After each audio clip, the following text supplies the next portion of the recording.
ધોરણ 11 અર્થશાસ્ત્ર પ્રકરણ 6 બજાર. મિત્રો, અગાઉના ચેપ્ટરની અંદર આપણે ખાસ કરીને પૂર્ણ હરીફાઈના લક્ષણો એમનો અભ્યાસ કરેલો હતો. આજે આપણે ઇજારો અને ઇજારાના લક્ષણો એના વિશે અભ્યાસ કરીશું. મિત્રો, ઇજારો શબ્દ છે કે જેને અંગ્રેજીમાં મોનોપોલી તરીકે ઓળખવામાં આવે છે. આ શબ્દ ગ્રીક ભાષાનો છે, જેનો અર્થ એવો થાય છે કે એક વેચનાર. એટલે કે મોનોપોલી એક એવું બજાર છે કે જ્યાં વેચનાર એક હોય છે અને ખરીદનારાઓ અનેક હોય છે. મિત્રો, વ્યાખ્યાની અંદર આપણે જોઈએ તો પ્રોફેસર ચેમ્બરલિન કે જેમની વ્યાખ્યામાં જણાવે છે કે જ્યારે વસ્તુના પુરવઠા પર કોઈ એક પેઢીનો અંકુશ હોય તો તે ઇજારો છે. એટલે કે અહીંયા વસ્તુ વેચનાર અને વસ્તુનું ઉત્પાદન કરનાર એક જ પેઢી છે અને તે આખી પુરવઠા ઉપર પોતાનો અંકુશ ધરાવે છે. એટલે કે વધારો કે ઘટાડો એ પેઢી પોતે જ કરે છે. તેથી એમનો ઇજારો આપણે કહી શકીએ ખરા. પ્રોફેસર સ્ટિગ્લર કે જેઓ જણાવે છે કે વસ્તુનો એક જ વેચનાર એટલે ઇજારદાર. મિત્રો, વસ્તુ કે સેવા જે માર્કેટમાં લઈ આવનાર એક જ હોય અને એના જેવી કોઈ સમાન ગુણી વસ્તુઓ માર્કેટની અંદર ઉપલબ્ધ ન હોય તો એવી પેઢી છે એ ઇજારદાર એટલે કે ઇજારો ભોગવતી હોય એમ કહી શકાય. આમ છતાં મિત્રો, ઇજારાના લક્ષણો છે, 7 લક્ષણોનો આપણે અભ્યાસ કરવાનો છે. એમાંનું પહેલું લક્ષણ આવે છે એક જ ઉત્પાદક કે એક જ વેચનાર અને અસંખ્ય ખરીદનાર. મિત્રો, બજારની અંદર એક એવી પરિસ્થિતિ છે કે જેમાં ઉત્પાદક કે વેચનાર એક જ હોય કે જે મોટે ભાગે વસ્તુનો પુરવઠો વધારવો કે ઘટાડવો એટલે કે વસ્તુના પુરવઠા ઉપર કાબૂ ધરાવે છે. તેથી આ એક જ ઉત્પાદક કે એક જ વેચનારને ઇજારદાર તરીકે ઓળખવામાં આવે છે. મિત્રો, આ બજારમાં વસ્તુનો ઉત્પાદક કે વસ્તુનો વેચનાર એક જ છે. તેથી એની સામે કોઈ હરીફાઈ વાળું પેઢી કે એકમ છે નહીં. તેથી મોટે ભાગે અહીં હરીફાઈનું તત્વ જોવા મળતું નથી. માટે ઉત્પાદક કે વેચનાર વસ્તુની કિંમત ઉપર પણ સંપૂર્ણ કાબૂ ધરાવે છે. એટલે કે વેચનાર અને ખરીદનાર અહીંયા મિત્રો કિંમત સાથે બંધાયેલા હોય છે. આ બજારમાં ઉત્પાદક કે વેચનાર વસ્તુની કિંમત ઉપર અસર કરી શકતો હોવાથી તેણે નક્કી કરેલી કિંમત પોતે કિંમત નક્કી કરનાર છે. તેથી એને પ્રાઇઝ મેકર તરીકે પણ ઓળખવામાં આવે છે. મિત્રો, આપણે ખ્યાલ છે કે માર્કેટની અંદર જે પુરવઠો છે એ પણ કિંમત ઉપર અસર કરનારું એક પરિબળ બની શકતું હોય છે. પણ અહીંયા પુરવઠો પૂરો પાડનાર પેઢી એક જ છે અને તે પણ આ કિંમતો નક્કી કરવા માટે અગત્યની હોય છે. મિત્રો, બીજો મુદ્દો આપણે જોઈએ છીએ એ છે નજીકની અવેજી વસ્તુનો અભાવ. મિત્રો, શુદ્ધ ઇજારાની લાક્ષણિકતા મુજબ જો આપણે વાત કરીએ તો ઇજારદાર જે વસ્તુનું ઉત્પાદન કે વેચાણ કરે છે તેની નજીકની કોઈ પણ પ્રકારની વસ્તુ, અવેજી વસ્તુ એટલે કે સમાનતા ધરાવતી વસ્તુઓ માર્કેટમાં ઉપલબ્ધ હોતી નથી. પરંતુ મિત્રો, વાસ્તવમાં શુદ્ધ ઇજારો એક કાલ્પનિક બાબત છે. વ્યવહારમાં આપણે જે જોઈએ છીએ એ અશુદ્ધ ઇજારા જેવી પરિસ્થિતિઓ આપણે જોતા હોઈએ છીએ. એટલે કે ક્યાંક ને ક્યાંક થોડે દૂર નજર ફેલાવીએ તો આપણે એની અવેજી વસ્તુઓ છે એ પર્યાપ્ત થઈ શકતી હોય છે. આપણે ટેક્સ્ટબુકની અંદર એક ઉદાહરણ આપેલું છે. મિત્રો, ઉદાહરણનો આપણે અભ્યાસ કરીએ કોઈ એક વ્યક્તિ છે કે જેને ચોક્કસ તારીખે અને ચોક્કસ સમયે રેલવે મારફતે મુસાફરી કરવી છે અને એ વ્યક્તિ રિઝર્વેશન માટે પ્રયત્ન કરે છે, પરંતુ એમનું રિઝર્વેશન એ તારીખ અને એ સમયે ટ્રેનની અંદર થઈ શકતું નથી. તો મિત્રો, એવી કોઈ બીજી કંપની નથી રેલવેની કે જે આ વ્યક્તિને એ જ દિવસે અને એ જ સમયે રેલવેની અંદર મુસાફરી કરાવી શકે, કારણ કે રેલવેની અવેજીમાં બીજી કોઈ રેલવે ઉપલબ્ધ નથી. પરંતુ એ વ્યક્તિને જો એ જ તારીખ અને એ જ સમયે ચોક્કસ મુસાફરી કરવાની હોય તો એમની પાસે થોડી દૂરની અવેજી વસ્તુઓ ઉપલબ્ધ હોય છે. જેમ કે પોતે રેલવેથી દૂર એટલે કે વિમાની સેવા અથવા બસ સેવા અથવા તો ખાનગી વાહન વ્યવહારની સેવાઓનો ઉપયોગ કરીને પણ પોતાની મુસાફરી કરી શકે છે. તેથી અહીંયા શુદ્ધ ઇજારો જોવા નથી મળતો, પરંતુ અશુદ્ધ ઇજારો છે એ આપણે જોવા મળે છે. ત્રીજો મુદ્દો આપણે જોઈએ તો એ છે નવી પેઢીઓના પ્રવેશ પર અંકુશ. મિત્રો, ઇજારાવાળા બજારમાં ઇજારદાર વિવિધ સ્વરૂપના ઇજારા ધરાવતા હોય છે. ખાસ કરીને ઇજારાનો અર્થ એટલે કે એક જ ઉત્પાદક કે વેચનારનું અસ્તિત્વ. મિત્રો, આ બજારમાં ઇજારો તોડવો શક્ય હોય છે, એમ છતાં આ પ્રક્રિયા સરળ નથી. એનું કારણ કે ઇજારદાર કોઈને કોઈ રીતે આ નવી પેઢીઓને પોતાના ઉદ્યોગની અંદર આવતા અટકાવી શકે છે.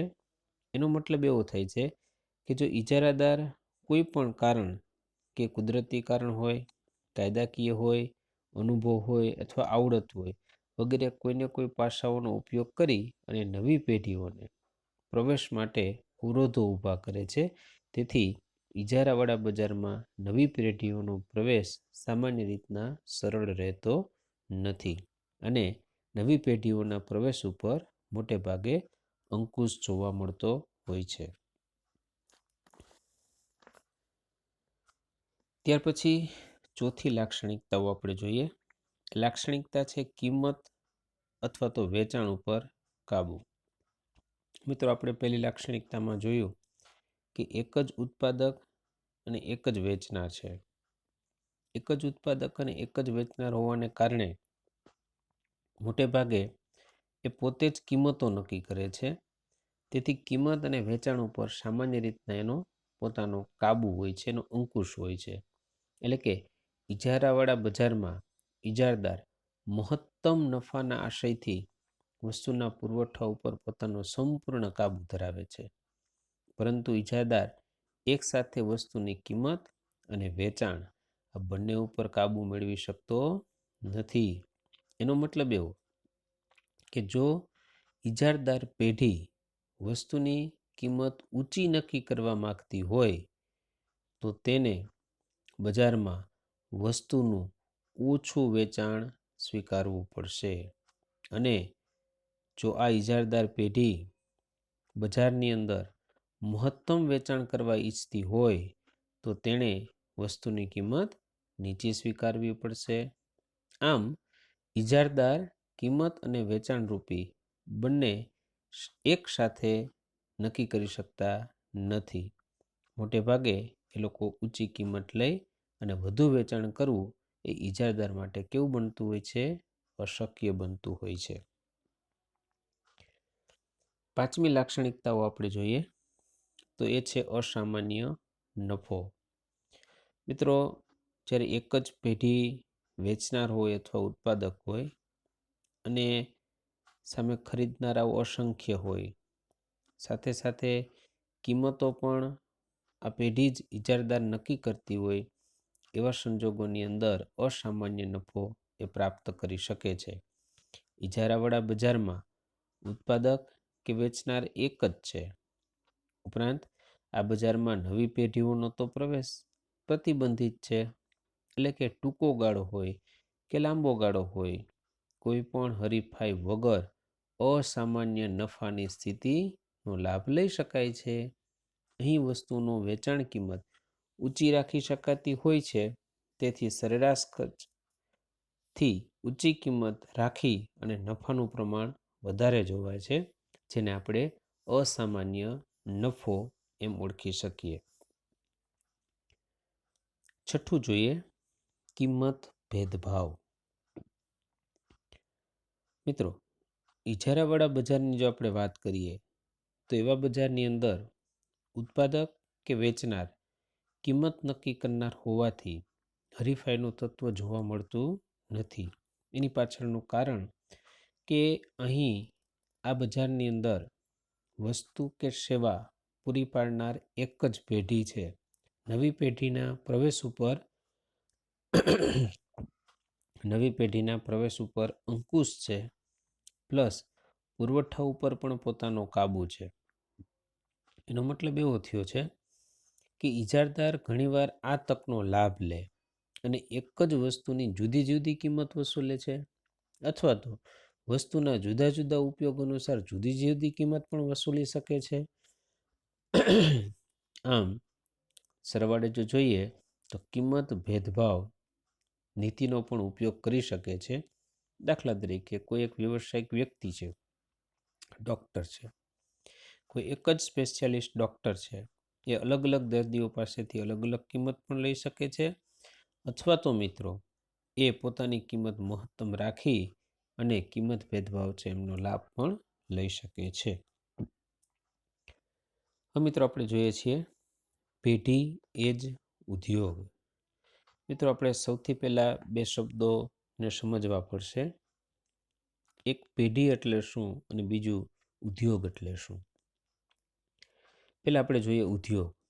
મિત્રો, ઉદ્યોગ ઘણી બધી પેઢીઓ ભેગી થઈ એટલે કે પેઢીઓનો સમૂહ છે કે જેને આપણે ઉદ્યોગ તરીકે ઓળખી શકીએ, જે સામાન્ય રીતના એક જ સરખી વસ્તુ કે સેવાઓનું ઉત્પાદન અથવા એનું વેચાણ કરતી હોય.